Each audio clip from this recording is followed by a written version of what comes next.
So I have two very, very important people that want to come up and kind of give you a warm welcome, okay? So I want you guys to give them a big hand when they come up here.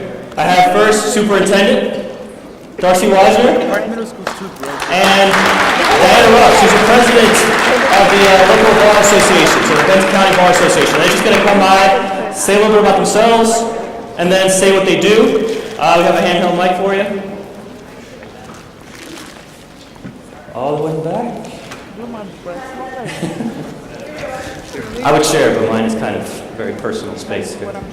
Okay, so this is Superintendent, and Diana will introduce herself afterwards. Good morning. My name is Darcy Weisner, and I'm the Superintendent for the Educational Service District in Pasco. We serve 23 school districts. All of you are in our region. We have about 74,000 students in our region. And our job primarily is to help you become successful. And I want to say welcome on behalf of our staff and the people that processed you here. Our entire agency almost is back there. Dana Camarena is back there and her staff and so forth. Did a real good job, and we're really excited about your participation today. I do want to leave you with one thought. I have 7 children and 7 grandchildren, and I think it was my 3rd or 4th oldest just became a lawyer. He graduated from Brooklyn Law School. And the idea, and I always used to say perseverance is really important, but not knowing the effort and the time and the resources needed for all of the lawyers in this room to become who you are today. I applaud you, I thank you for your service, and I thank you for what you're going to do today with these students. So thank you so much for being here today.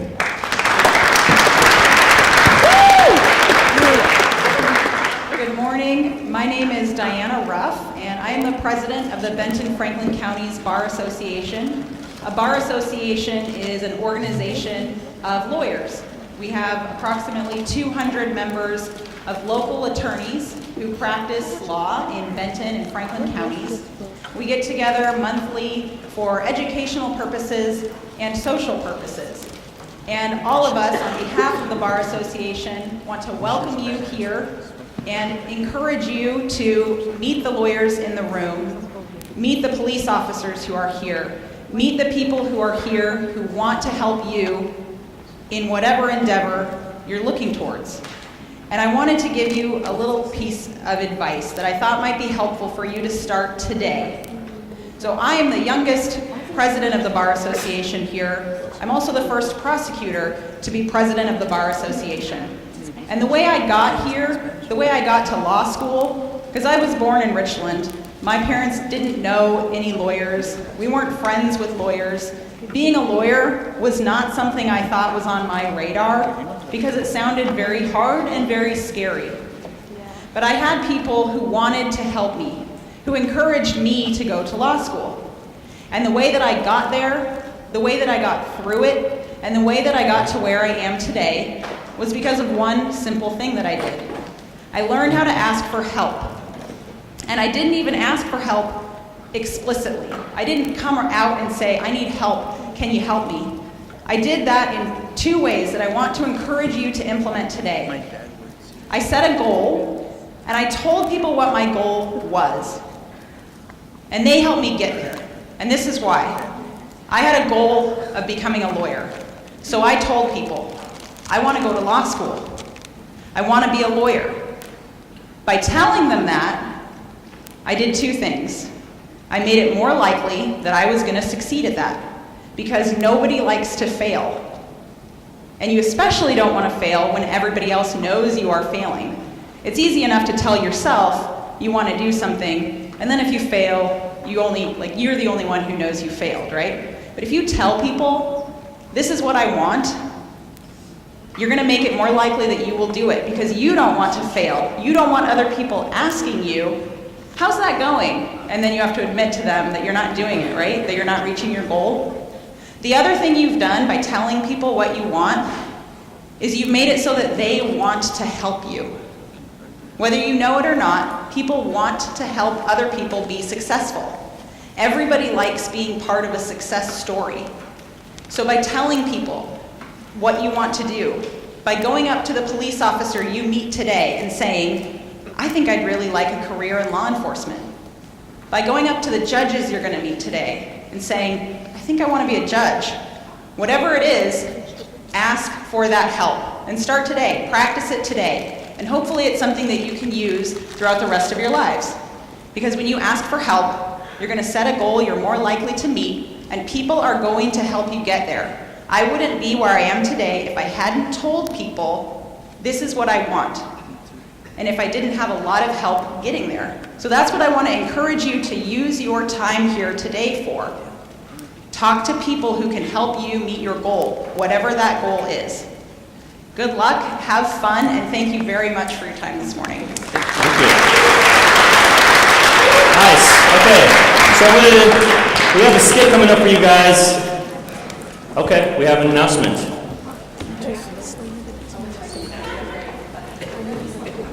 Hi everyone, good morning.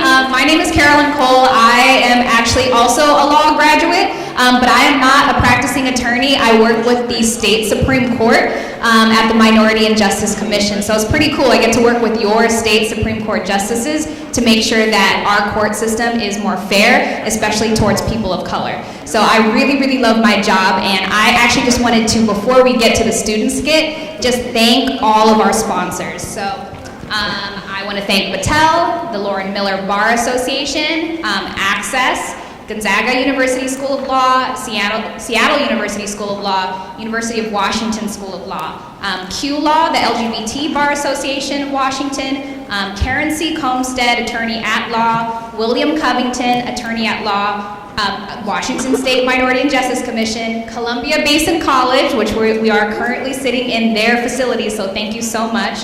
And Educational Service District 123. And I also have a contest to announce. We have an Instagram contest. And so earlier you were told to turn off your phones. You actually will need your phones today because we're gonna pick a bunch of people who follow us on Instagram, who post pictures on Instagram and hashtag TCYJF2017 or tag us. And at the end of the day, you're gonna get prizes. So we're gonna pick some random winners from our Instagram. So you can take out your phone right now, but turn the ringer off. Make sure it's on silent, but you are encouraged to follow us, take pictures, okay? So we're gonna give you a few moments to just do that, because right now we have like 12 followers, and that's pretty sad. It's pretty sad.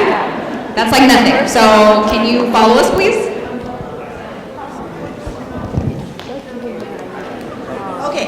As we're giving you a few minutes to follow at TCYJF, I'll also introduce myself real quick. My name is Lisa Castilleja. I am Assistant Director at the University of Washington School of Law. Fun fact, I am second youngest of 16. You may want to remember that at some point.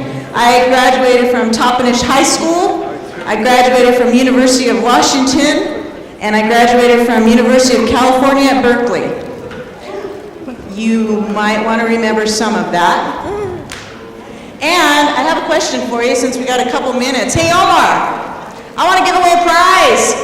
I am the prize lady and I got prizes galore. Okay. As students are signing up to follow at TCYJF. Awesome. At TCYJF because they need more than 12 followers.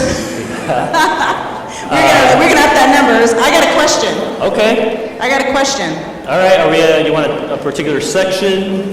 I think for the whole crowd, so we're gonna have to be spotters. Okay.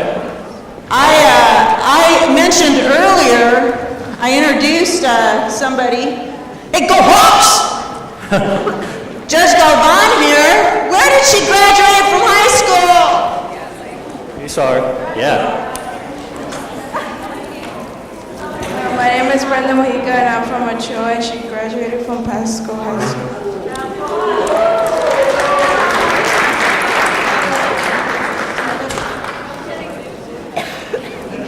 She gets a gift card from Dairy Queen. Nice.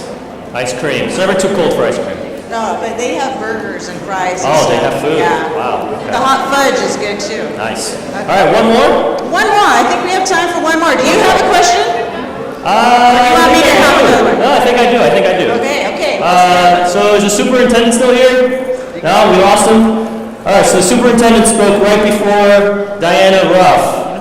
and he was telling us about his kids and his grandkids and all this other stuff. Hands down, hands down, hands down. But I want to know, he said his son recently graduated from where?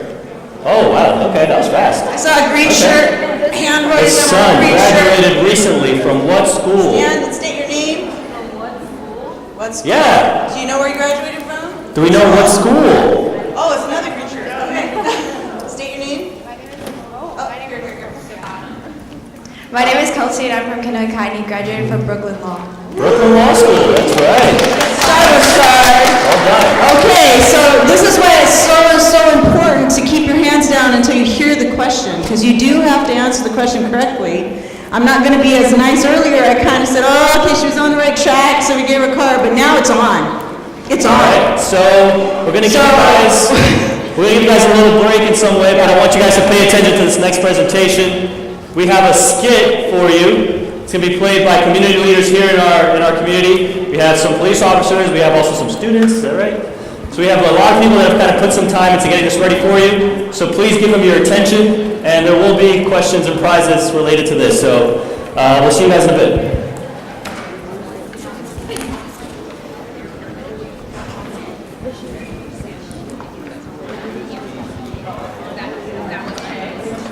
All right. We're also, before we introduce the skit, we're going to have Renee. She's going to kind of explain what she's going to do for us as they're acting out for you. Okay, so how many of you watch television at home with the captions on, like late, because you don't want to wake up your parents? I know some of you do, seriously. Okay, so that's somebody like me, sitting at home. Sorry, 1 second, technical difficulty. It's...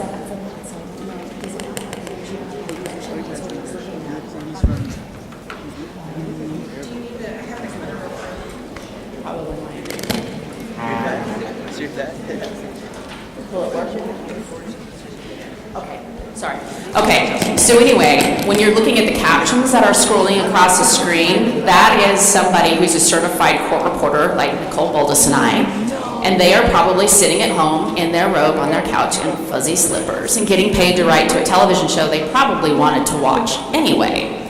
So that's kind of the upside, the fun side to what we do. So when you're watching this skit today, I will be writing in what's called real time. I will be capturing the written or the spoken language, and then I will be translating that into the written language as they're saying it, and it will appear translated on the screen in the English language. And there will be some things that come up that are different that you might want to talk to me later, and you'll notice I respond differently to those when people do it in there versus what we would maybe do in real life. Thank you very much. So this is an incredible skill set, and you guys maybe should take some time at the break or something to come see the little keyboard that Renee gets to use, because it's amazing what she's gonna show you guys. So again, without further ado. Yeah. We'll start the skit, and hopefully you can see the court reporting at a different part of the agenda, but we don't want to delay our actors. They're ready to go. So without further ado, please pay attention to your fellow classmates and volunteers who perform bank robbery in Pasco.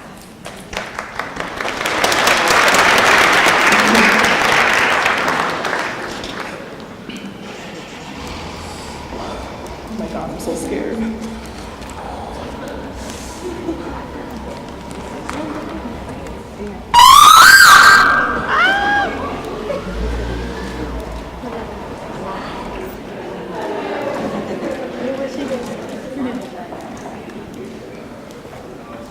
That was far.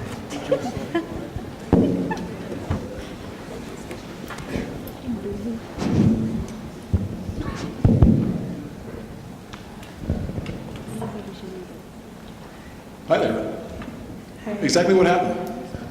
The bank was just robbed. A man came in at about 12:30 and demanded that I give him money. He gave me a note that said he had a gun and he would shoot me if I didn't give him the money. He ran out with $10,000 cash. He's long gone by now. Now, did you see a gun? Which direction did he head? Yes, he flashed it to me underneath his jacket. He was headed west in a car. I think it was a minivan. White Chrysler minivan, maybe early 2000s. Not a typical getaway car, I guess. Did anyone get license plates? No. By the time we thought it was safe to come outside, he was long gone. but I think the security cameras might have caught something. Can we look at that camera footage? Of course. Was anyone hurt? I don't think so. I'm pretty shaken up though. I thought he was gonna kill me. I tried to stop him at the door before he left, but he fired at me. He told me to get out of the way, but luckily hit me. He missed. But I think the bullet is still in the wall. What did the man look like? He was 6 foot. He was a white male. He was thin. Looked like he was in his early 50s to 60s. His hair was gray.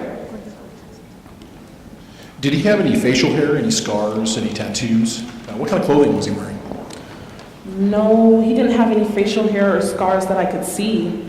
He was clean shaven. He was wearing aviator sunglasses. I think he was also wearing a hat. It was red, black, and white. His jacket was dark navy blue. I think he was wearing a white collared shirt underneath. I couldn't see any tattoos. I don't know, it all happened so fast. Okay. Hey, we need to get detectives en route. We also need to call dispatch, have them send out an attempt to locate. We need to make sure they know that it's a suspect male driving an early 2000s Chrysler white minivan, and he needs to be considered armed and dangerous. Have you ever seen this man before? Is he a customer? No, I've never seen this man before. Do you still have the note? Yes, it's right here.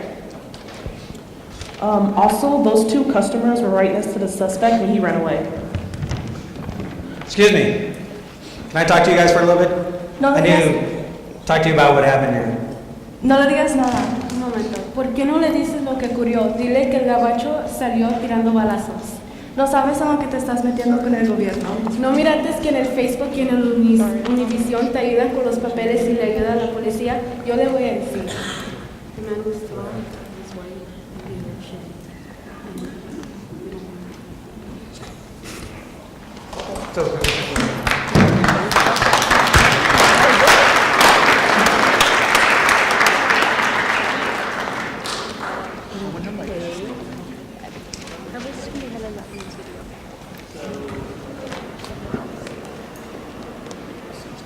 All right, so we saw some pretty talented actors out there. Maybe an Academy Award in the future, who knows. So I know you guys are following along with the skits, so you have a little book in front of you. If you weren't, you can turn to the skit. And at the end of the skit, there are 2 questions. And you should have some pens in the middle of your desk. If you don't, raise your hand and I'll try to get you something to write with. Maybe share with a buddy if you don't have enough. Here, you can have mine. You guys have no pens back there? Okay. All right, so if you have a friend that has a pen, share with your friend. If you don't, make a friend that has a pen. So we're going to take a couple minutes, and I want you guys to just think about what you just saw. Maybe team up with a friend that has a pen, or with a friend who has the answers. But I want you to just take a couple minutes and answer the questions. I'm going to come back as a group and just kind of discuss what we saw. And there'll be prizes for the people that participate, obviously. So it'll take 2 minutes or so, give you guys a chance to collaborate, and then I'll come back, okay? Raise your hand if you have any questions or if anything I can help you with. No? Great. Okay. Let's bring it back. Hi, everyone. Oh, yeah. Okay, let's see. So we have 2 questions, right? So I'm gonna split it up. So I'm gonna divide the room in half. So we'll go to this group over here. We'll have a shot at the first question. So this is how it's gonna work. Lisa, you have the question with you? I should read it. I have a lot of papers here. Let's get rid of that. All right. Awesome. All right, so we're working with this side of the room here. And I'm going to read the question. When I get to the end of the question, that is when you can raise your hand. If you raise it before that, you are invisible. So, question. What additional information should the police officer collect? Spotters, I'm trusting you. I'm trusting you. Where are we going? There we go. She's got it. All right, please tell us your name, your school, and then the answer.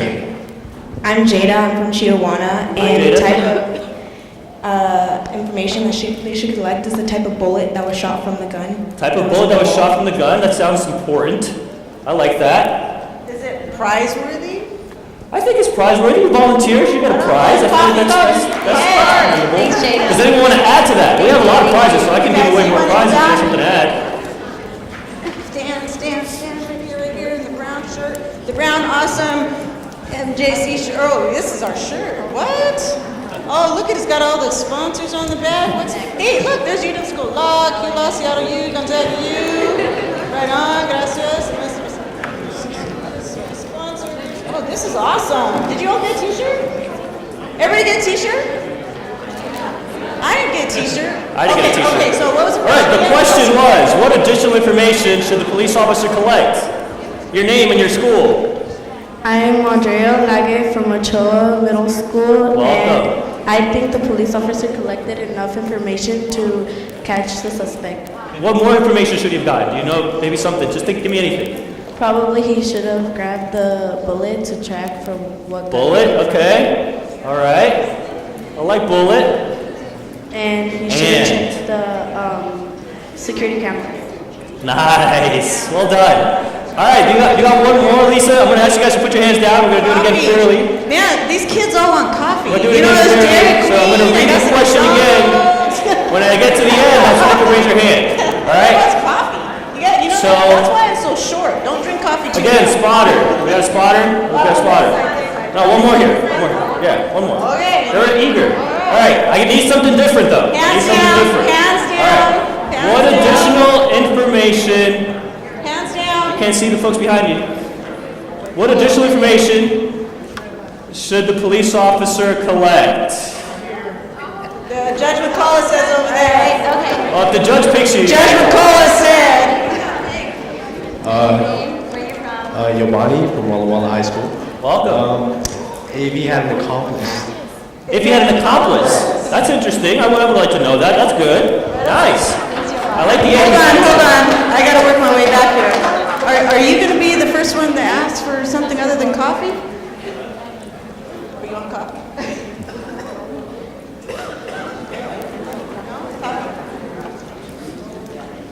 He's Starbucks. All right.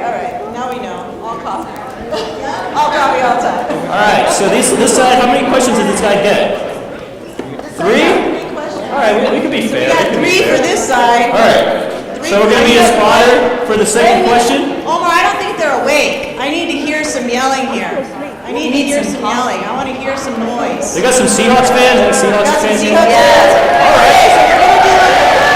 When I say go, you say Hawks. Okay, ready? Go!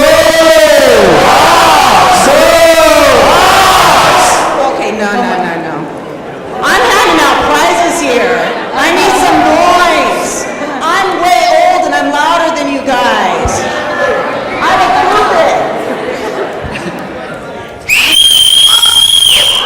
Oh, okay. I want that level of noise. Okay? But we're going to change it up and say go. You're going to say Seahawks really loud. And I'm not giving out any prizes anymore if I don't hear some noise. Ready? Okay. Go!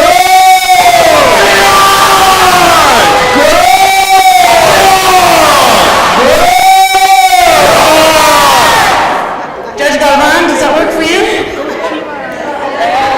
You still can't hear it? One more time.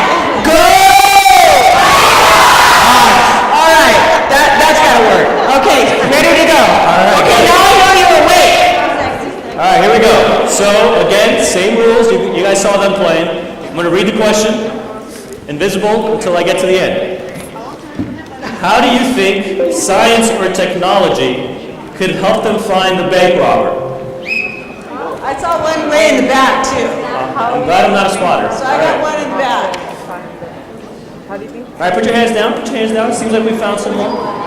Security and surveillance cameras. Your name, high school. My name is Galilea Sianka. Welcome. And I think, and I go to Highland Middle School. Welcome.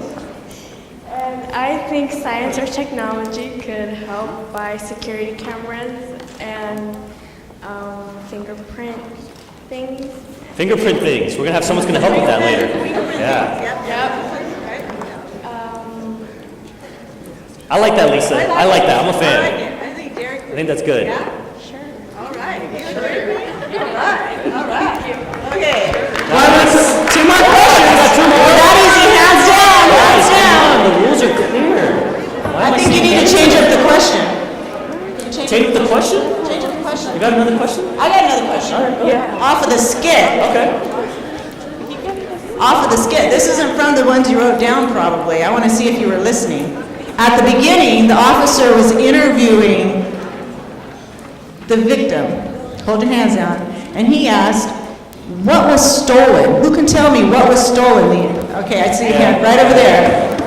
Black, right there. Your Your name and your school. My name is Kaden. I'm from Chanette. Can you repeat the question really quick? What was stolen? What was the amount?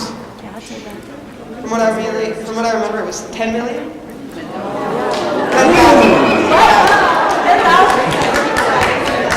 10,000. It's close. 10 million to that. It's close. There's a couple of zeros in there. Just kind of forget that. It's tricky. It's tricky. One more. One more on this side. It's this side, sorry. This side only. Hands down. We haven't asked a question yet. Got another question?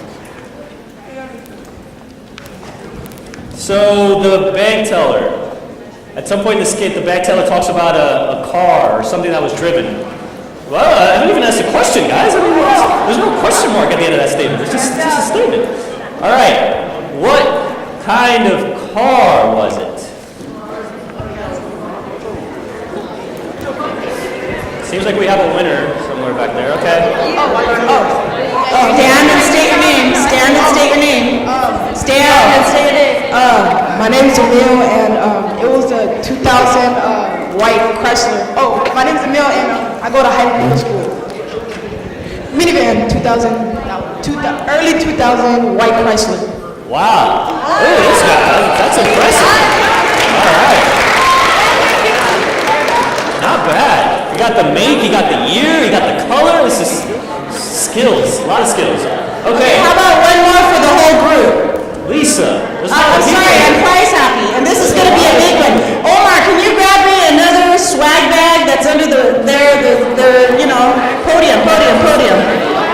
Because I want to give away something big because there was some advice given early on, and it wasn't part of the skit, and we're going to have a Discover Law bag from UW Law that has a scarf, Google glasses, and some other fun information, and also a gift card. Because Diana Ruff introduced herself earlier, and she said, and I want to know kind of a lot what she said. She said, what did she do to motivate herself?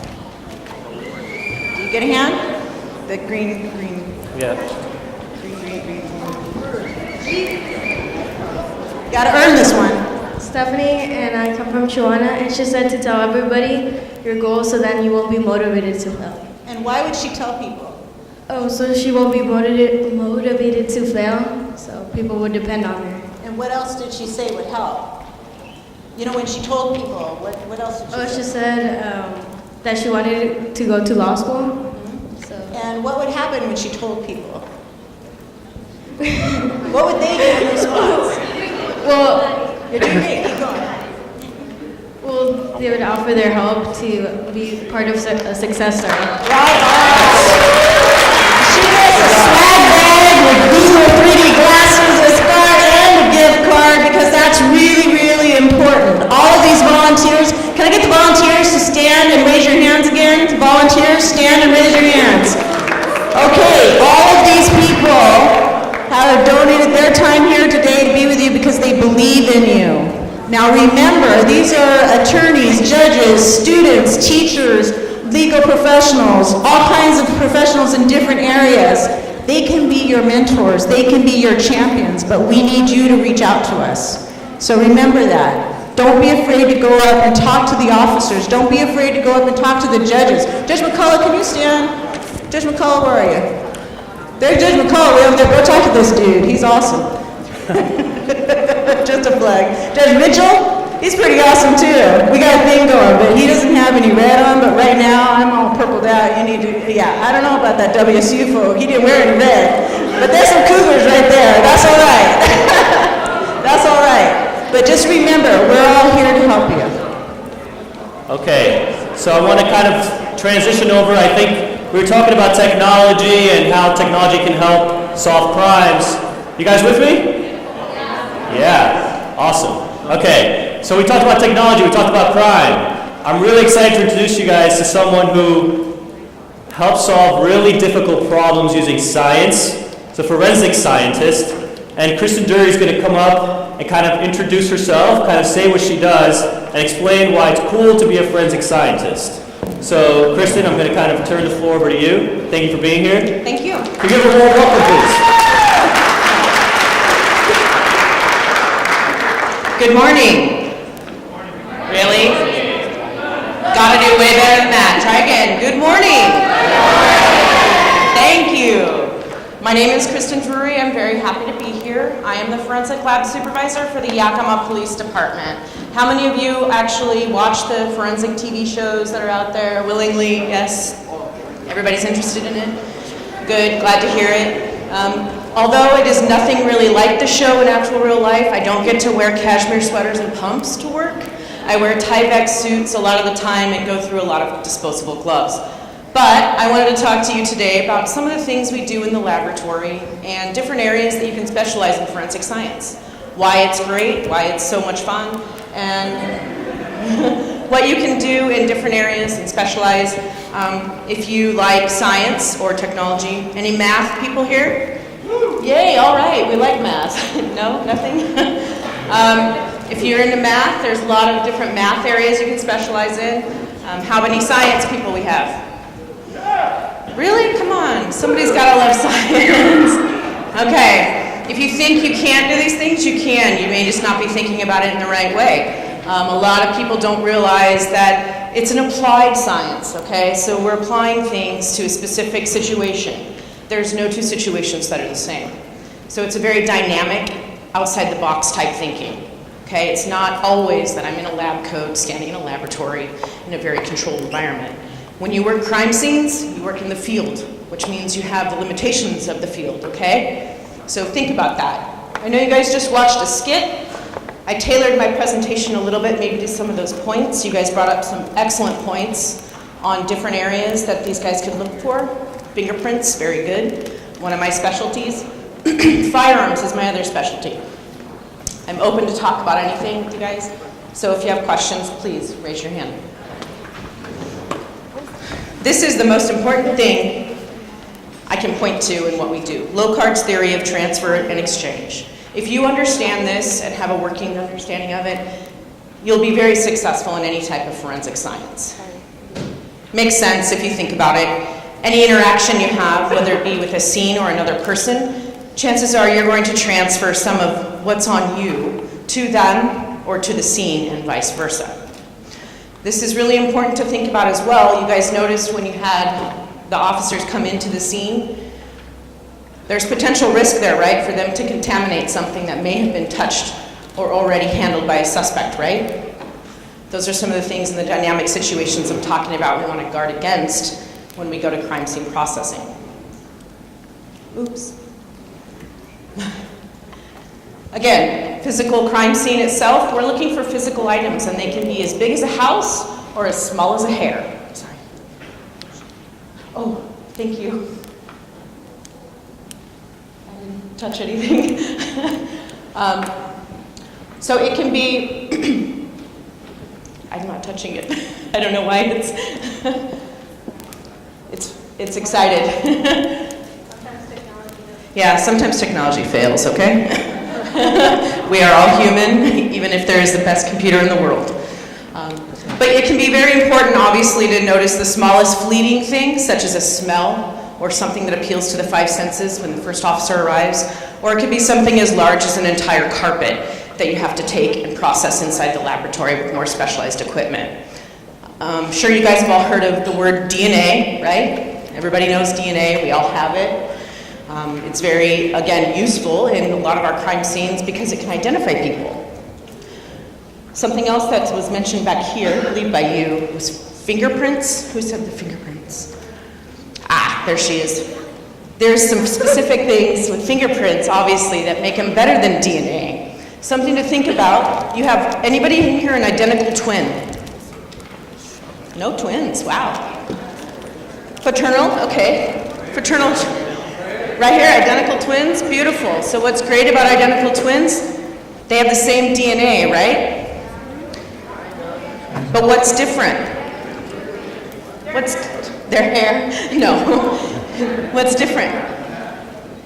Your fingerprints, okay? So at a crime scene, if they're both present, they both may be represented, and I won't be able to tell using their DNA specifically because they are identical twins, but their fingerprints, we can tell them apart. See if this will work. Oh, totally lost it? Okay.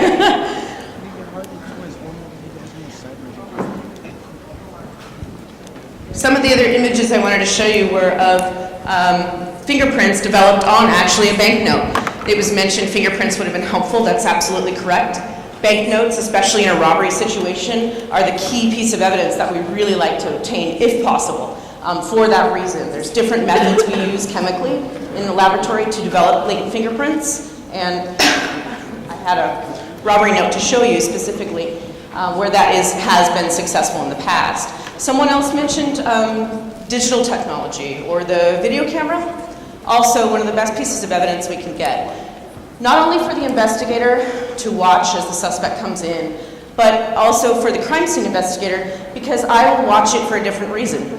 I will watch it and I will review surfaces and areas that the suspect touches, areas he goes, different interactions he'll have with that space. Again, that whole Locard's theory of transfer and exchange, the point of I want to focus my processing areas on the same areas he's touching. We will do touch DNA collection at scenes. That's something else to consider. Someone mentioned that he fired a shot. Okay, I mentioned earlier that I do firearms. The recovered bullet from the wall could give us a potential make and model information of the firearm used in the crime. That could be important, that could be relevant. It could link to other crimes. Something else we like to do as scientists, oh, it's back, yay. Can you back up one? Hey, there's the fingerprints. So there's a good example of chemically processed paper documents. This is from a bank note. If you back up one more, you can actually see what the original note looked like. So thinking comprehensively about that note, in addition to doing fingerprints on it, later if we apprehend a suspect, there's one more thing we could possibly do. What do you think we could do after that? Is this still going with the fingerprint thing? Nope, not related to fingerprints, but if we have a note and you can see what's written on the note, what's another area of specialty we could use?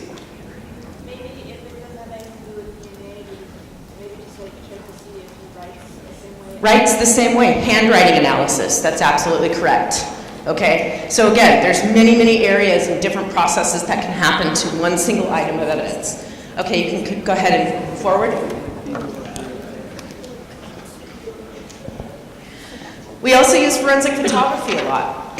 Forensic photography is very useful if you have obliterated writing samples, or let's say we do develop a person of interest, we go to their house, we serve a search warrant, I locate a notepad that may have some indented writing on it where the note was actually written, okay?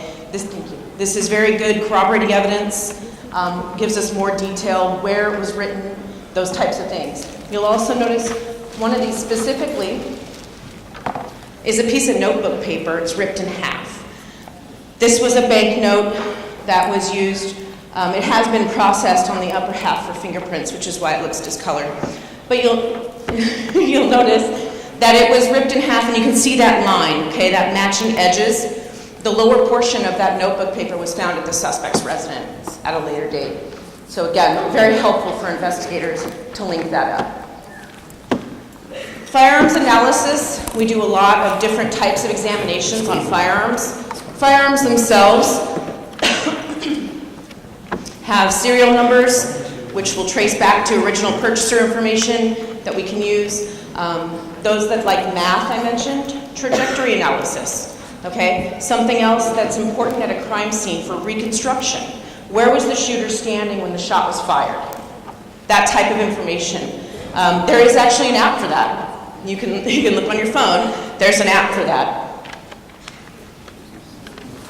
This is what some of the comparisons look like when we actually put the evidence on the scope. So if you have a fired cartridge case or a fired bullet in question, I'll put it on my scope, manipulate it 3D, and turn it to review it, and looking at all of the evidence possible there, and make identifications back to test fires if the suspect firearms are recovered.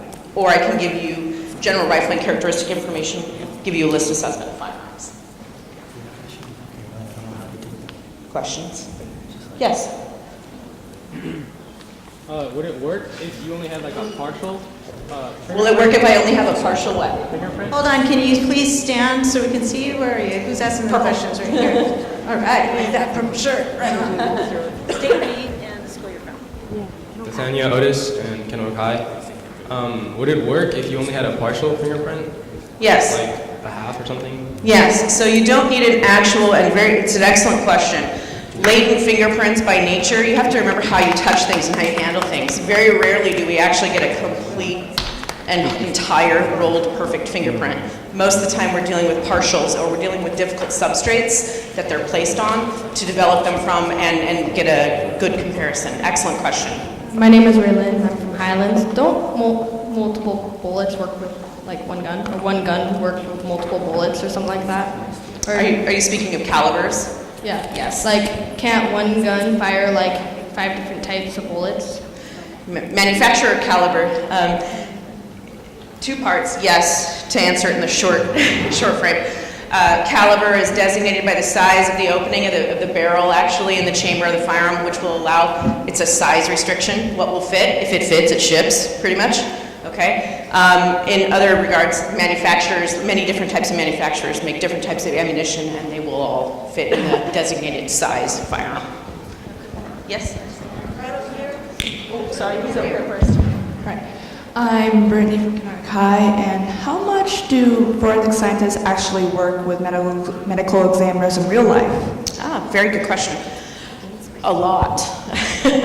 I work actually with the Yakima County Coroner's Office on a daily basis, I would say. Any death that happens in Yakima County, I'm also a sworn deputy coroner for Yakima County, goes through our office, and we will do toxicology or other types of examinations. That's where the photography skills come in. We do a lot of photo documentation of any types of injuries or patterns that are found on the body for that further investigation. And it is a big portion of what we do. I'm Jose, and I have a question. Can you guys track the tires from a car somehow? Like Yeah, patterns? very good question. Excellent question. Yes, there's a whole pattern evidence section. Actually, at the Washington State Patrol, there's a shoe tread and tire tread section. That is their specialty. That's what they do. Again, we're scientists. We like databases. We'll put make and manufacturer information in those databases and maintain them. So if we get a suspect crime scene tire tread impression, we can do a search, and it'll give us a general make and model information on that. Yes, ma'am. Oh, sorry. Kieran Hammerling, Frontier Middle School. How can you identify certain guns? Because I know guns, like she said, can fire certain different bullets. But what if you find a bullet, and how do you cross-reference? How can you find the gun that shot the bullet? Sure. If it's not the bullet that shot. Okay, good question. How do we do forensic identification of fired bullets? So there's rifling marks that's imparted into most firearm barrels, okay? That gives it a twist. Those are manufacturer specific. So a lot of times if I have a crime scene bullet and no gun, what I'll do is I'll measure those landing grooves that are imparted on the fired bullet, and it gives me a general rifling characteristic. That's what we call it. I then have a database to search that, and then it gives me a list of potential firearms.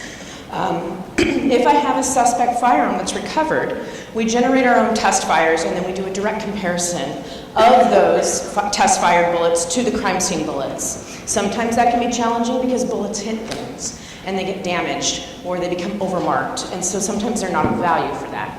But when they are of value, there's microscopic, as you saw up here in this picture.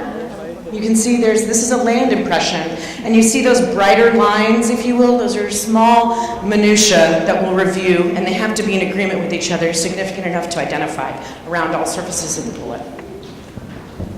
My name is Andrea and I go to Ochoa Middle School. I've heard that you can pick up fingerprints from latex gloves.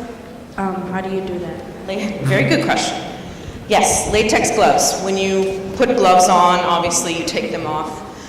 There are different process methods that we will use. Largely, it's nothing super fancy. We love super glue, actually. Scientific word for it is cyanoacrylate, but we use super glue on almost every surface possible to process for latent fingerprints.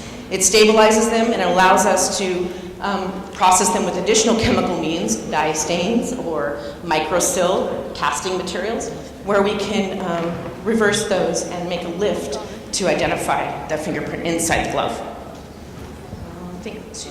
Hold on a second. Keep your hand up. Alicia Stanway, Columbia High School, and my question was, with trajectory analysis, what if it was to go through a building or windows, and how would you find the trajectory going through objects? Good question. So, trajectory analysis, we're looking at 2 points of impact. As long as I have, even if it does go through and through, I have 2 points of impact. I can measure that line and that distance, and it goes to an infinite up and down, if you will.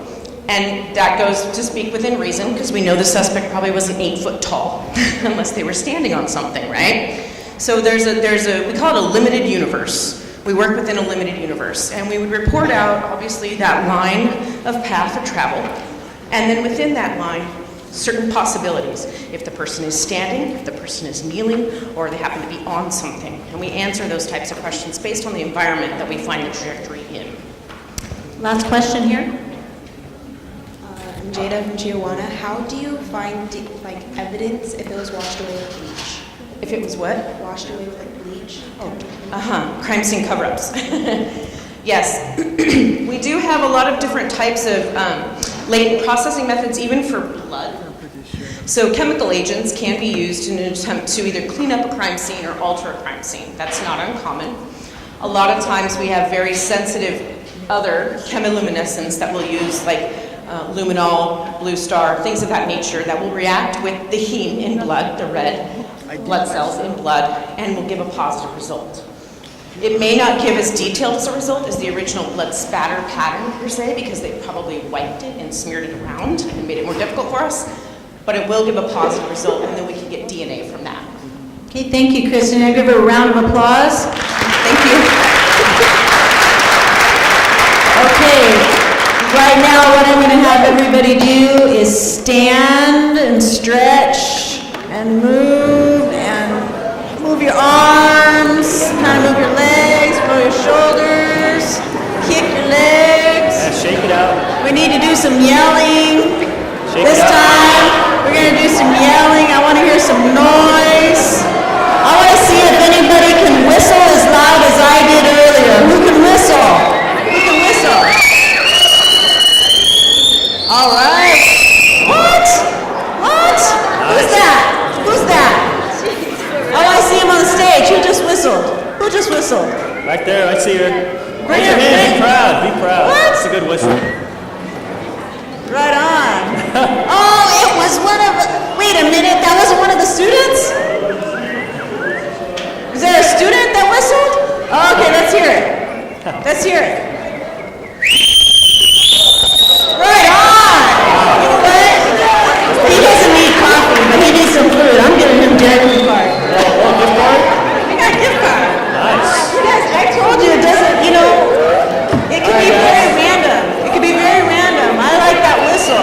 going to do another round of questions, so if you can sit down, we're going to see how closely you're paying attention here. Okay, go ahead and take a seat. You've stretched, you're ready to go. Francisco, can I have you help me a spotter? Yes. Francisco graduated from WSU and UW Law. He graduated from Toppenish High School too. Maybe you might want to remember that for later. But anyway, Lisa, we're going to do a quick... wait till everybody get their seats. Where am I shooting at? Let's get back in our seats here. We're going to take a break later. Come back to your seats. We're going to give away a prize. Must be seated to win. Must be seated to win. Let's get back. So Lisa, before we ask you a question, we're going to do a volunteer spotlight. We have a judge that's kind of taking his time out. You know, judges are pretty busy, so we have a few here for you. But we want to bring out Judge Carolyn Mitchell. He's going to kind of just tell you a little bit about what he does, why he serves, and his path to being here. So Judge Mitchell, let's give him a round of applause, eh?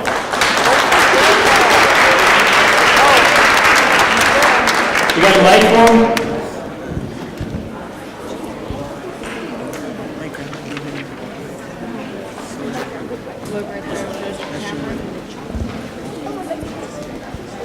Test. Morning. That's kind of lame. Good morning. Thank you. Thank you. Good morning. My name is Cameron Mitchell, and I am one of the Superior Court judges here in Benton and Franklin counties. What that means is that we hear cases on both sides of the river. And as a Superior Court judge, and we're relatively small jurisdiction, so the judges do a little bit of everything. We hear cases from divorce to murder, people who are being evicted from their residence, medical malpractice, pretty much the whole spectrum. Any felony, criminal matters, or Superior Court matters, anything that has to do with families, custody, as I said, divorce. Those are all Superior Court types of cases, and I sit as a judge in those types of cases. I also have the good fortune of being the current presiding judge at our local juvenile court. So I also am, thanks, John. And that's one of my favorite duties because it's one of those times where we feel like we really have an opportunity to hopefully make a difference in the lives of some kids and families. So that's one of my most favorite things to do. We don't do traffic court. So if you have a ticket or something like that, you have a question or you need a break, I'm not your guy. But I went to Richland High School. I see Richland's not here today, so maybe they knew I was speaking and were embarrassed. But and then to Washington State University and to Willamette University College of Law. And as Diana Ruff was saying earlier, the help of other folks was really critical to me in getting to where I am today. When I was in college, one of my professors, I was going to be a teacher, suggesting that I might want to go to law school. I hadn't really thought about that before. So, well, yeah, that might be something interesting, and told a few folks about that. And a lot of folks in this local community did a lot to help me to get to law school, to become a lawyer, and ultimately to become a judge. So I would reiterate what Diana said regarding letting people know what your goals are, and they will help you. There are people that are always going to be willing to help you if you're willing to accept the help. As I said, I enjoy the juvenile court work a lot. I don't do as much of that as I would like, but one of the other best parts of our job is we get to do adoptions, and it's great doing adoptions because that's the only time where everybody in the courtroom is happy to see a judge. So that's a really great experience. And as I said, we do a wide variety of cases, and that keeps it interesting. I know in some of the larger jurisdictions they will do either just criminal law or just family law, but we get to do a little bit of everything, so every day is different. So that's one of the things I enjoy about the job. Also, being the judge, I don't have to talk quite so much. When you're a lawyer, you have to make all your arguments. As a judge, you mostly get to listen. So I enjoy that because I don't really like speaking like now. But again, I do enjoy the variety of work that we get. And if you have any questions about what it takes to get into law school or becoming a judge or a lawyer, I'd be happy to share my thoughts with you. You have a question? I grew up in Richland. I went to Richland High School. And I went to WSU. Yes, go Cougs. There we go. Go Cougs. And that's for Lisa's benefit. I went there to Willamette University, College of Law. Went to WSU to play football and baseball. Yes. Thank you, Judge. Thank you, Judge Mitchell. We have a couple questions that we got for him. All right. Let's give him a round of applause. Come on, you can do better than that. You can do better than that. You know, it's interesting. You know, show him some love. He told you he gets a little nervous speaking. He got up there and he was brave and spoke to you all. That's all right. Thank you. Let's give him another round of applause. Thank you, Judge Mitchell. Hey, Omar, are you going to ask a question to give away a prize? Actually, you know what I'm going to do? I'm going to say if we have one volunteer that's going to ask a different question to Judge Mitchell, I'm going to give them a prize. So anyone that wants to ask a question to Judge Mitchell, has a chance. Oh, we have a brave volunteer right here. Okay, I want you to stand up. We have a mic for you. I'll lend you mine, actually. So say your name, your school, and you want to ask a question to Judge Mitchell. Great. Okay, so my name's Giselle. This is New Horizons, and I was wondering, since you are a judge and you do get to, make people mad sometimes, do you ever feel like you yourself should watch out, or do you ever feel unsafe in some situations? Thank you. Good question. There have been, I guess, a few occasions where I felt a little bit concerned, maybe not as much for myself, but maybe for my family. Those are fortunately very few and far between. There have been some occasions though. We have one more question here. My name's Andrea, and I'm from Highlands Middle School. And what made you like your job that you're doing? What makes me like my job?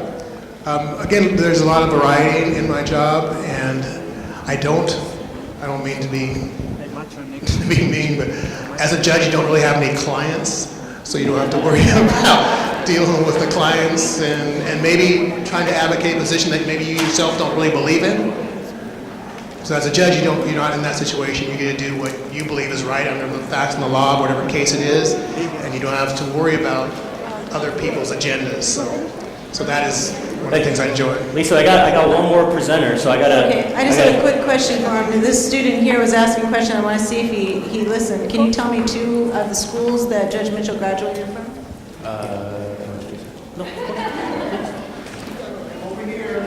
Washington University and two colleges here. I can't give him that.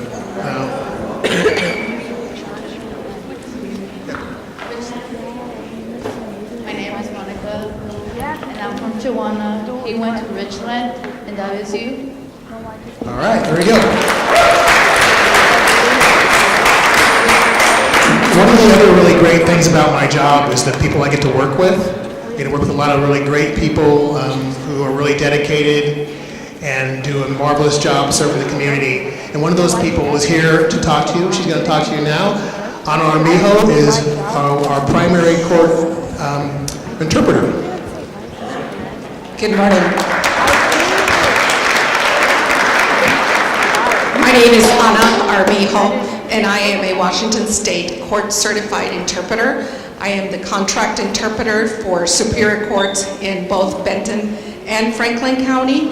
I've been working as Superior Court interpreter here locally for 26 years. And I am here to encourage you guys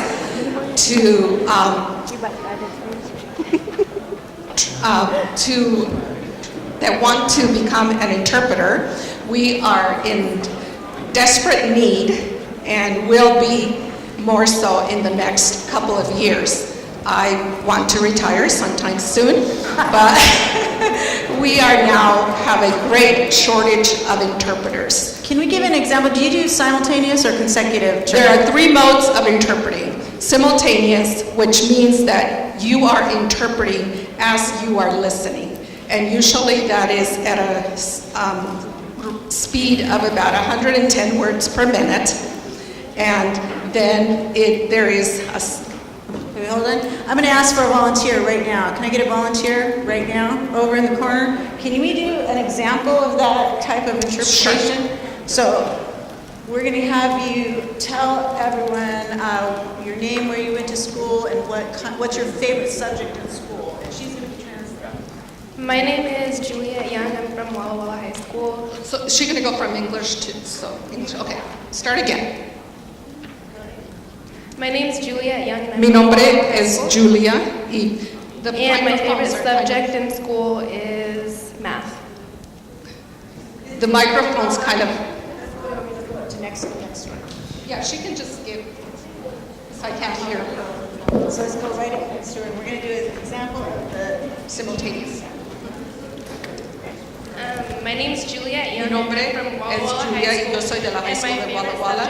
Mi materia favorita es matemáticas. Mi materia segunda más favorita es educación física. Y me gusta poner el maquillaje en mi tiempo disponible.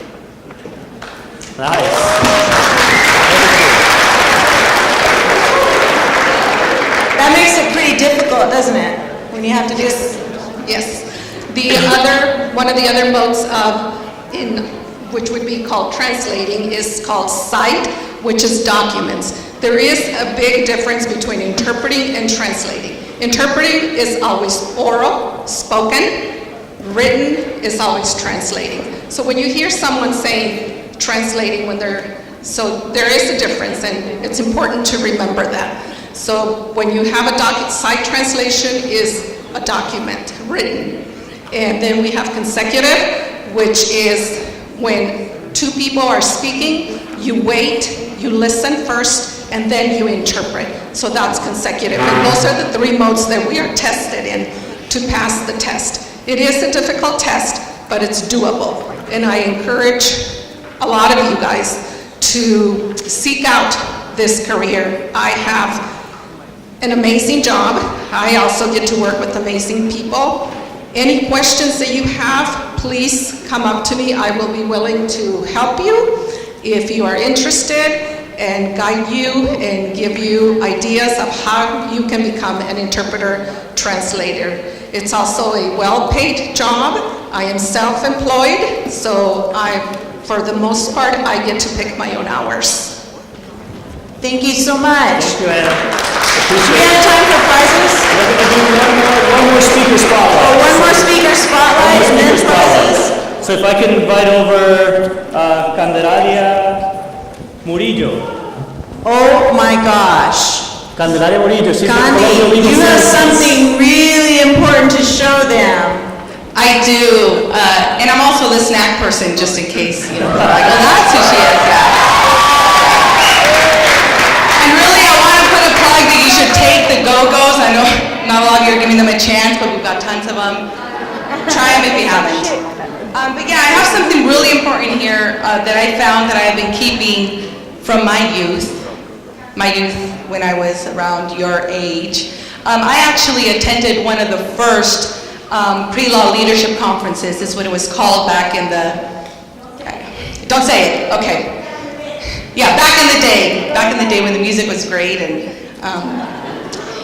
it's the 90s, I'm gonna say it, back in the late 90s though, okay? And I attended this event twice because that's how awesome it was and that's how comfortable I felt to be able to say, I want to be a lawyer. I started off thinking, can I be a lawyer? I think I want to be a lawyer. Ended up saying, I want to be a lawyer. And by my second conference, which was, it was a one-day, I felt so supported, even though a lot of the people that I met at the conference, I didn't get to reunite with them until years later, including Lisa. Lisa actually signed both of my certificates.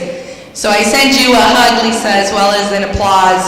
I learned to write it too. Yeah, exactly.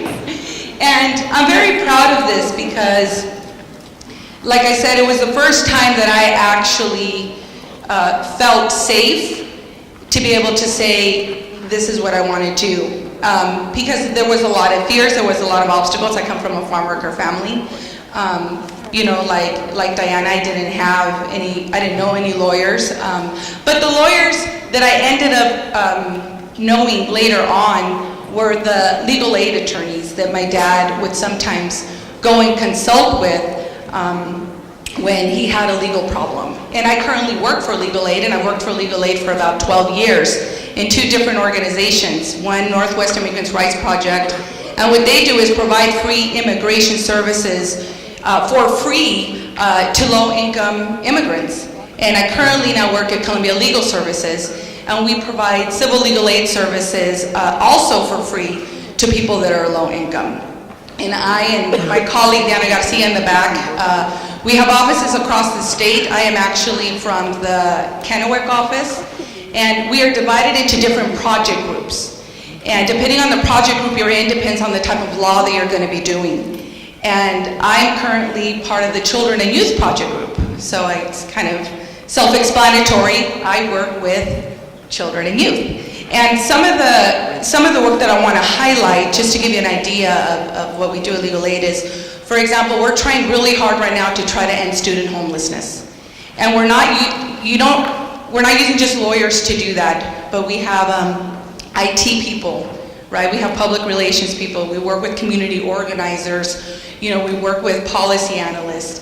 You know, so when we talk about legal aid, I'm not just talking about lawyers. I'm talking about everybody, and we work with a lot of stakeholders, as well as the police departments, as well as the schools. And so that's one of our goals, is to try to do that. As well as we're working a lot right now with NERP to help the immigrant students. You know, we're working with DACA. We're working with the unaccompanied children that we hear about, that are coming and settling in Washington State. And I can go on and on about the different work, but that's just to give you a little bit of a highlight of some of the issues that we tackle. And I really want to put in a plug, because I encourage you to go online, to look up the different legal aid services in your communities as well as around Washington State, and to also give referrals. A lot of people don't know we exist, so to be able to say, hey, I heard somewhere that there might be free lawyers, and to give that referral. There's a 1-800 number that everybody in Washington can call to try to see if they qualify for a lawyer. And why do we do this? Well, the purpose behind it is to be able to provide everybody in Washington State, regardless of whether you can afford an attorney or not, access to the courts and access to justice. And what we really need more than anything is people from the same communities to work in these different legal aid organizations, because you guys are already experts in what your community needs. You guys already know what the issues are, and even some of the solutions. Everything else, the education piece, that is separate. That is something that you can learn, and that you will learn, with the help of your support team and self-encouragement that you can do this. But what's really important is getting you guys who are part of the community to be a part of our table, and to be able to give back in that sense. And it has meant a lot to me to be able to be here, again, because if you look at these certificates, they're like almost brand new, right? They're like really old, they're like vintage, but they're almost brand new, and I could just pass them around if you guys want to look at them. But and the reason they're that way is because that's how much this meant to me, and so I just wanted to also come up here, and besides tell you a little bit about legal aid and the work that we do, but more importantly, to thank all the volunteers here, because Lisa didn't even know that she had such an impact on my life until I saw her maybe 7 years ago and said, hey, I know you, and you know me too. You might not know my name, but you do know me.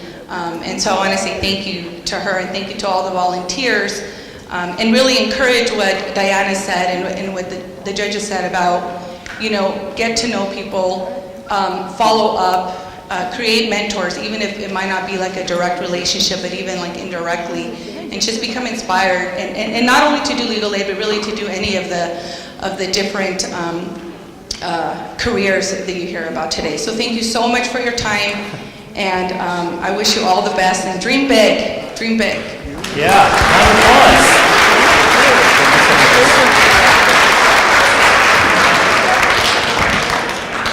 So I want to, just one more time, please, can we thank Candelaria Murillo, por favor, for a round of applause. Also, Ana Amijo.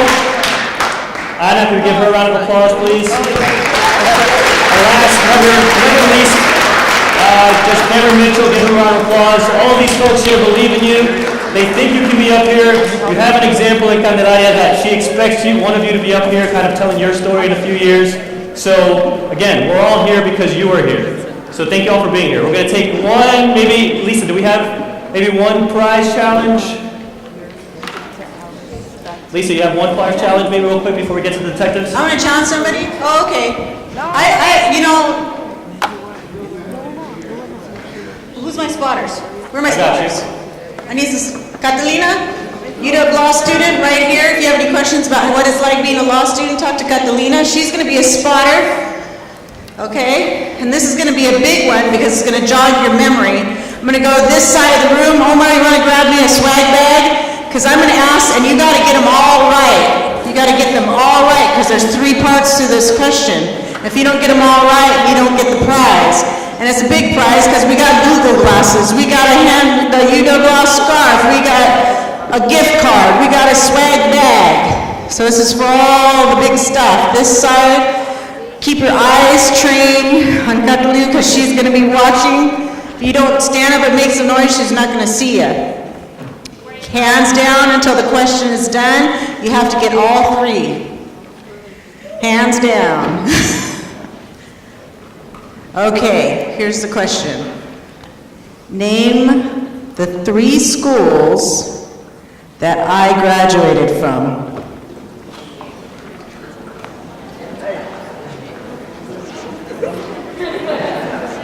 Saw a back corner over there, right? Someone get him a mic. And you got to get all 3. Hold the phone. If you got a prize, I know you're not raising your hand. You got to share. Give some opportunity. Oh, he put his hand, okay, no? Someone who hasn't got a prize. I want to see new people talking. Over here? Okay, stand. You got to get all 3. All 3.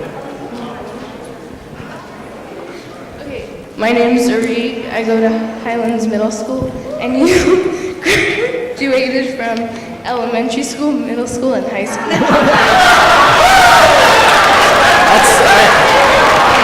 Lisa. Berkeley, UW. Nice. She's redeeming herself. I like that. It's perseverance. Pasco High School.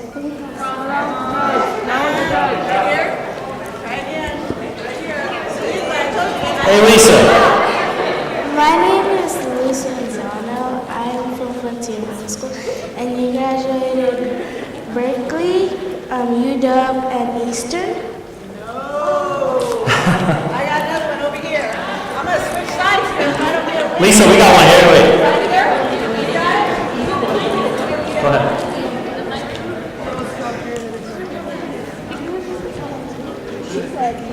Remember, all 3. You got to get all 3.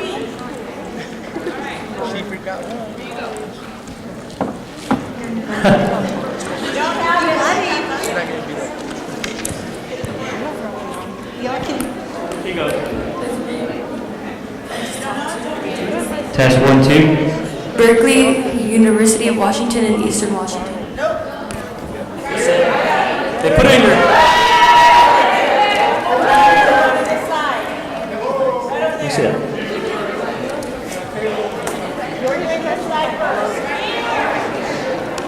That's when I was like, All people are listening. Remember, all 3 on this one. and then like if she takes something, I don't know. I make sure I know.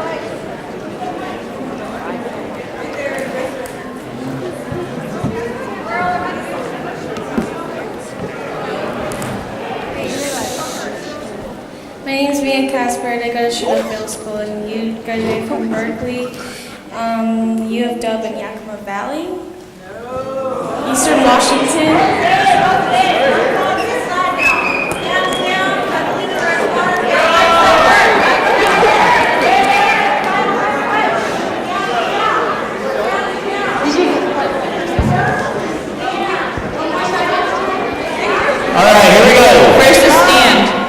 we go. Lisa. Okay, coming to you. What's it? Okay. Let's see. Alright, my name is Natalia. I'm from Riverview High School. And you graduated from Toppenish, UC Berkeley, and UW. All right, well done. All right, well, that's your swag bag. That's great. All right, so we're a little behind, but that's okay, because we've got some really exciting presenters for you coming up. So we have a presentation here on social media monitoring. Did I get that right? Yeah, close enough? Okay, so you guys, who uses social media? Yeah. Well, our next presenters, if you fall out of line, they might be able to find you because you use social media. They're going to tell us a little bit about what they do. So there are two detectives from the Pasco Police Department. We have John Davis and Chris Caicedo. So if we can please give them a round of applause, welcome them. Thank you for being here, detectives. I'm going to turn it to you.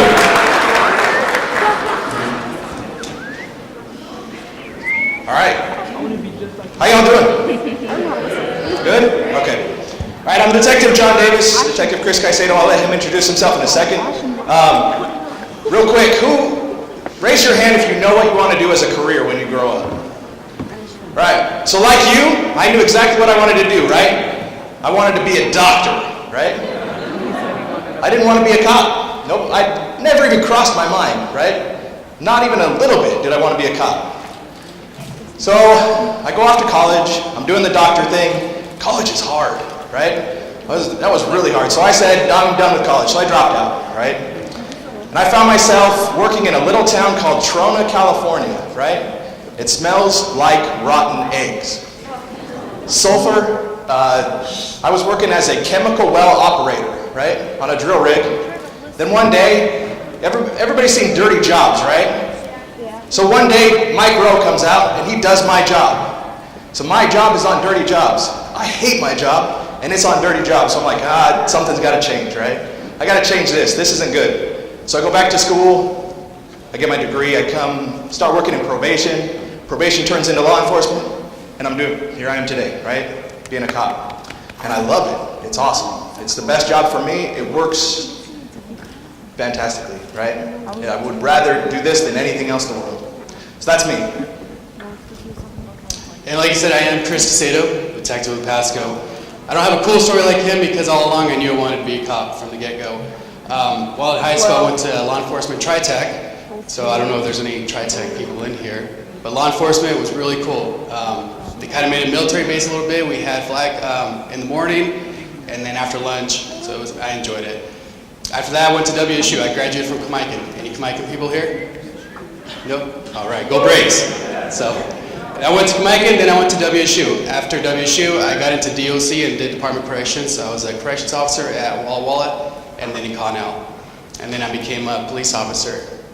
So through my ranks of police officer, I've been your normal patrol officer, and then I was an SRO, and I see Ochoa people over there. So I did a short stint at Ochoa as the SRO, and then I got into detectives just this year. So this is it's a good presentation that was put together, but social media. Being an SRO at a middle school, I know you kids do use social media every day.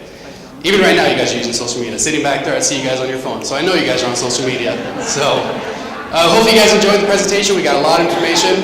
And here we go. All right, if you got questions, just raise your hand, right? We really want to answer your questions that you have about social media. But here we go. So, what is social media? Do you guys remember a time when there wasn't social media? I think all your teachers are going to raise their hand, right? But you guys have grown up with social media, right? So you kind of know this. You know all this stuff, right? So let's skip it. So the most popular sites from October of this year. Facebook. So this is worldwide, right? So a lot of these, do you recognize some of these? Most of them, yeah?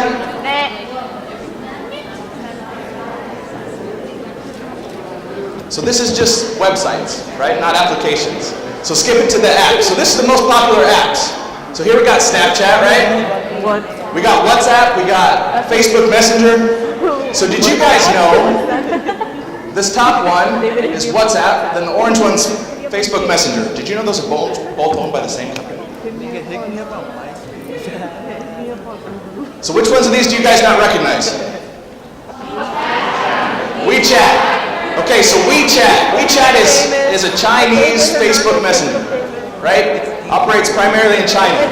QQ Chat, same thing, Chinese. Qzone, Chinese, right? So these are operating in China. And that's why there's so many. There's a lot of freaking people in China. All right. So, what is the most popular apps reported by teenagers? So that was just nationwide. That was worldwide. That was everybody. What do you think? Snapchat, Instagram, YouTube. Who would have guessed YouTube? Raise your hand if you guessed YouTube. I did not guess YouTube. I had no idea. You guys are on YouTube all the freaking time, right? So YouTube is our most popular, followed by Gmail, Snapchat, Instagram. Facebook is way down. Why is Facebook down? Because grandma and grandpa are on Facebook, right? Who wants to be on Facebook with grandma and grandpa? Nobody, right? All right.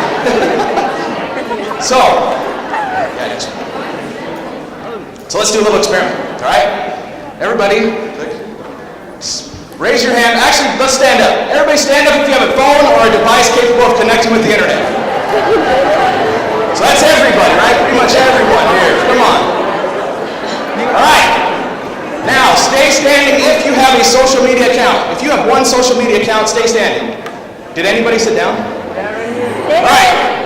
Now, if you have two or more social media accounts, stay standing. Did anybody sit down? No, so everybody has social media accounts, right? All right, sit down. And everybody has multiple social media accounts, right? So why would law enforcement not use social media to track bad guys? The answer is we do. We use it all the time. They use it at child? I didn't know that. Excellent. I watched on Google.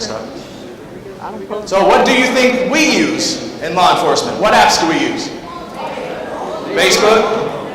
Who here follows Pasco PD's Facebook page? If you don't, you should. It's a good time. You will be educated, but at the same time, you will be entertained, I guarantee it. Educated? So all of these apps, all of these sites, we use in law enforcement. We use all of this for different purposes, right?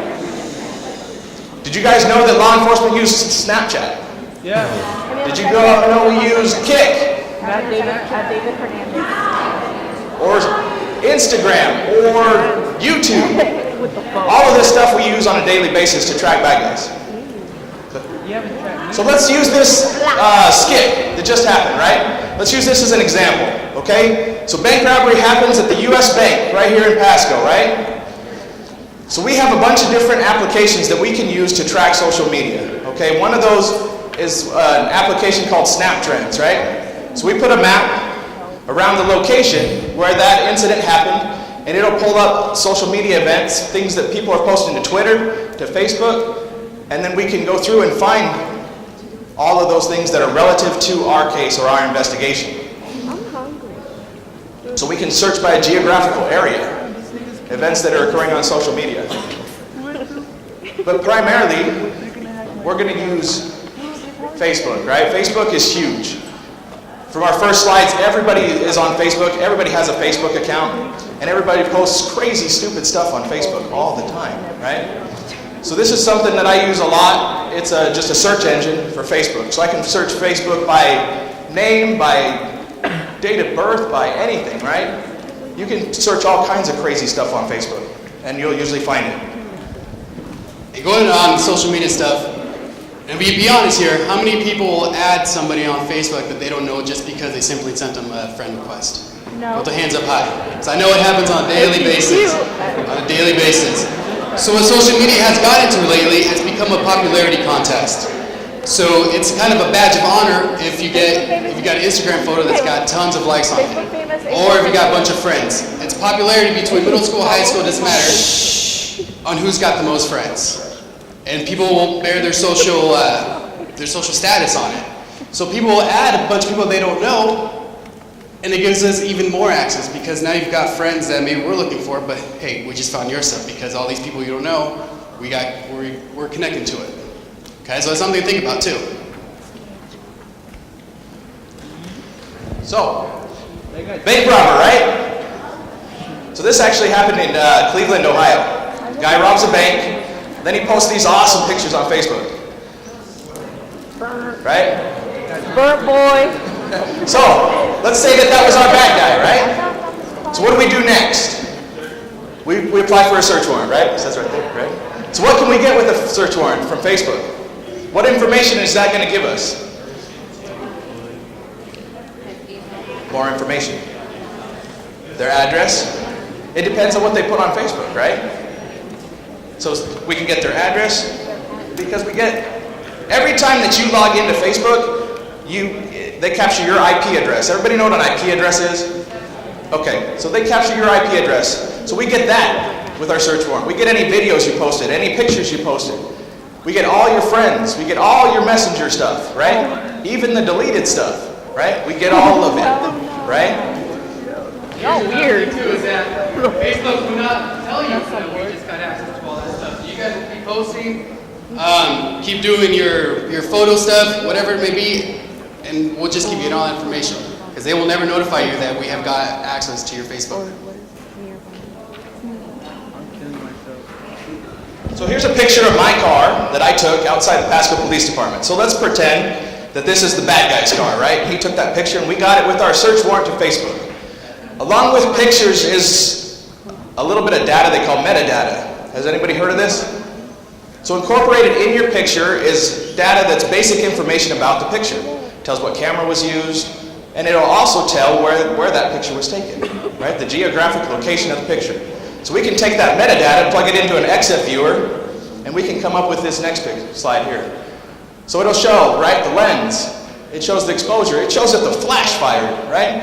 All of that stuff is embedded in the picture, right? Did you guys know this? So when you take a picture with your cell phone, all of this is captured in that picture. So anytime you text that picture out, you email that picture out, you're sending all this information, right? So you take a picture, a selfie of yourself in front of your house. It has your GPS location. So when you text that out, everybody knows where your house is. When you post that on Facebook, everybody knows where your house is, right? All that information is sent out. So, you know, people don't think about this because, I mean, I use social media as well too, and I'll post pictures. Sometimes I'll post pictures of my kids. They do sports, so I'll upload a picture of them playing soccer or something like that. So people don't think about this. So anytime you take a photo or something, all this stuff is registered. I mean, if you look, I don't know if you guys can read from back there, but the second box here tells us the lens. So it tells us that this picture was taken with an iPhone 6 camera. The auto exposure tells us if it was a front-facing camera or it was a rear-facing camera. So all that stuff that you never thought about, you're giving that information to the person you're sending that picture to. So we plug it into this XF viewer, right? Next picture. And it'll show us the exact direction that the camera was facing. It shows us the exact geographical location, the GPS location, and which direction the camera was facing. So there I am standing in the middle of the street taking a picture of my car, right? But what if this is a bad guy and he's taking a picture? Now we can track him to the exact location where he took that photo, right? What if it's you guys and it's the bad guy tracking you, right? Now he knows exactly where you are and knows how to get to you. So keep in mind, right? Keep all that in mind. All right. So once we get that IP address, right, from Facebook, now we can do another search warrant to the internet service provider because they control those IP addresses, right? So let's say it was Charter. So now we send a search warrant off to Charter. We said we need to know who was operating this IP address at this specific date and time, and they send us that information. And that's how we get the address, the location of that specific individual. Yeah. So once we find the guy, now we go and we arrest him, right? Incident to arrest, we'll take their cell phone, right? And now we'll do a forensic download on their cell phone. So this is what Detective Caicedo and I do this all day, every day. We download people's cell phones, right? What kind of information can you get off of somebody's cell phone? What do you think? Their contacts? Thank you. That's fantastic, right? So now I know everybody that person's talking to, right? I get all their text messages. I get all their pictures. I get all their videos. I get their internet history, right? Usernames and passwords, thank you. That's an awesome one, right? So now I can get into any of his accounts. I just need to get another search warrant. I can get into their Facebook account. I can get into their Gmail account. I can get into any account I want, right? Because I've got their username and their password. Yeah. I'm pretty sure you already said this, by the way. I'm Brittany from Kennewick High, like I've said before. You can also see if maybe they took pictures of the crime that happened, maybe in a bragging manner to post it later. Yep, exactly. So if he was that idiot that posted the pictures with the money, now we've got him on his phone, right? Yeah. If your account is private. So there's different things that we can do, right? What was the question, Detective? If the account is private, so what if your account is private? Oh yeah, what if? If your account is private in the sense of us getting that information, is that your question?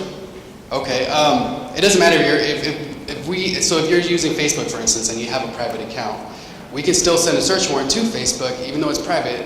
It's a subpoena, and they'll give us all that information. So in regards, it doesn't matter if your Facebook is private or not. Maybe someone, the average person can't get on your social media and look at what you have on there, but when it comes to search warrants, they'll still give us everything that's in your information, or in your profile. Does that make sense a little bit? Yeah. And another thing too is that when we do cell phone extractions too, is that people don't think about it, we get your location. So take the bank robbery, for instance. If you have your location on, it dings every time you're near a place. So if we know the bank robbery happened in Bank of America, we'll look at your location services and we'll see that you were in that location at the time of the robbery. So when we go to interview that person, they're like, nah, I wasn't there, I was in Spokane. Well, no, you weren't, because your cell phone says that you were right there where the robbery happened. So, the other thing that we can get is we can get communication detail records from the wireless provider, right? Everybody's got a cell phone. Everybody's got a cell phone on them. Yeah. What if you delete your Facebook account? What if you delete your Facebook account? So, what we usually do when we get involved in a case is we send a preservation request to Facebook, right? Which preserves that data for 90 days. So even if you delete it, all of that data is preserved on one of their servers. So we can go back and get that data after the fact, even after it's been deleted. And to go off of that a little bit, people use Snapchat. People use Snapchat a lot. And they think that stuff gets deleted after the timer goes off.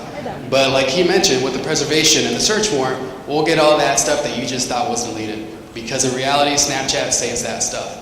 And so with the search warrant, we'll get those photos that you sent, your storyline. I don't use Snapchat, so I don't know exactly, but we'll get all your pictures and all that stuff and conversations that you used on Snapchat. Another interesting thing about Snapchat, so it disappears off of your phone, right? So when you delete something off of your phone, it doesn't erase it. What it does is it tells the phone that it's okay to record over that, right? But it still maintains that data in what's called slack space, right? So we can go in with our forensic tools and extract that data and find those deleted images, right? So even if your Snapchat application says that's deleted, it's still there, and I can still find it, all right? So just keep that in mind. So with communication detail records, so we'll send off a search warrant, for instance, to AT&T, T-Mobile, Sprint, whatever, and we'll get all the details, and it'll tell us which towers your phone communicated with, right? And then we can plug that into a different program and get a geographical GPS location of your data.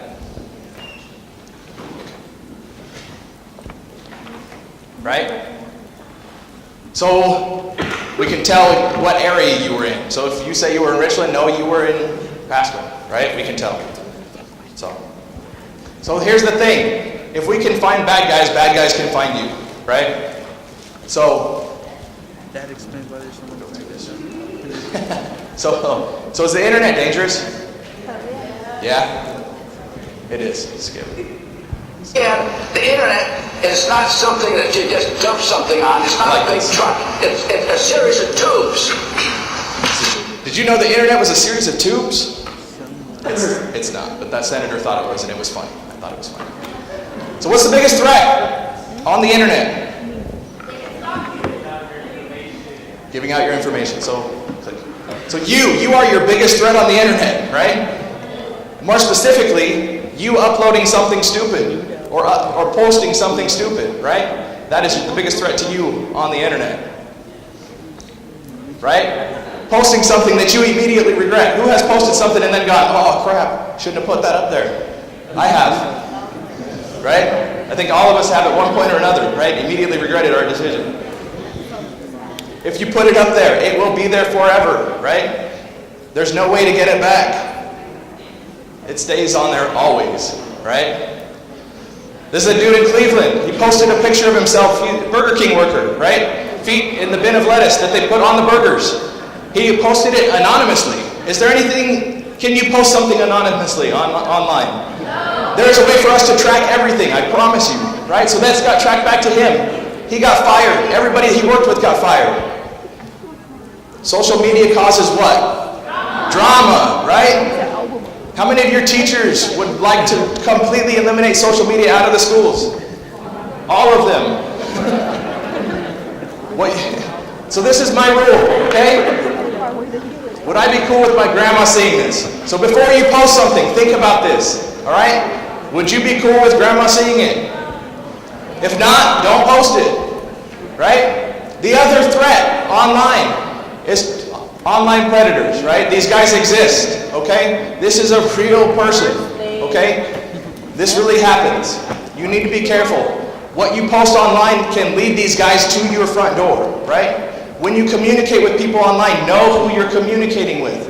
When you're accepting friend requests, know who those people are. If they're not your friend in real life, they don't need to be your friend online. Hey, detectives. Yes, ma'am. We were wondering if we could have a couple of question and answers right now. So I hate to interrupt the presentation, but we do want to get some questions in. So students, do you have any questions of the detectives about social media? I got one back here. Okay, we'll start over here. I'm gonna start deleting now. My name is Andrea and I'm from Mitchell Middle School. When you send a picture to somebody, does it give them the option to look for more information on the picture, like where it came from and what phone it was taken from? Yeah, so the XFU that he showed you on there is actually a public website. So anybody with knowledge of computers or internet, can log your picture into that XFU that we use and can get the same information that we can. I got one more over here. Your name? My name is Isaac and I come from Prosper House Middle School. And my question is, how do you find out when they're doing something like illegal on the internet? Well, we've got different, people in general will tell us if something's going on. But say you're doing something that involves pornography, there's photo DNA stuff that can capture or can see what you're doing, and the national, it's called NECMEC, they can see what you're doing when it comes to pornography, and if anything involving children, then they get a hit on that stuff. So, that's a good question though. Let's give the detectives a big round of applause. Thank you very much. You guys are sticking around? You guys are sticking around for Is Laurel Holland here? Laurel Holland. So let me introduce Laurel Holland. She is a U.S. attorney for the Eastern District, and she's going to tell you what she does and why she loves doing it. Woo! Round of applause, Laurel Holland. Good morning. My name's Laurel, and I am a prosecuting attorney. That's basically what an assistant United States attorney in my office means. We have civil attorneys, and then we also have criminal attorneys. I'm actually a criminal attorney in our office. Most of us end up doing certain types of cases, and the types of cases that I do largely in our office are related to some of the things that Detective Davis was just talking about. Most of the cases that I do relate to kids, some of them your age, unfortunately being preyed upon by individuals with less than pristine motives when they're online, seeking kids who think that they're maybe talking to someone their own age when in fact they're talking to an adult that is seeking out certain things from them. So my day-to-day, I spend some time in court in front of our judges, doing things like motions, responses to motions. Sometimes I'm in court for a trial. And it really just depends day to day, which is one of the best things about my job because it's never the same. All of our cases are different. I also get to do cases involving firearms, ammunition, illegal drugs, and it's really a wonderful job. I feel very, very lucky that I get to do this job every day. I actually started out as a state prosecutor here in Benton County, doing similar types of cases, and I'm lucky that I still get to work with state prosecutors now that I'm a federal prosecutor. We all work together depending upon the type of case and what we think is appropriate. So that's kind of a short summary. Do you guys have any questions about being a prosecutor or things that might come up for an assistant United States attorney? Anyone? Nope. Guys are awful quiet. Do you need more snacks or something? Let's give a round of applause. Okay. Thank you, Laura. Okay, hey Omar, we're going to give the students, before we go, we're going to give you about a 5-minute break to either get a snack, use the restroom, or whatever, but the first ones back are going to get a shot at some other gifts. So 5-minute break, go do what you got to do and get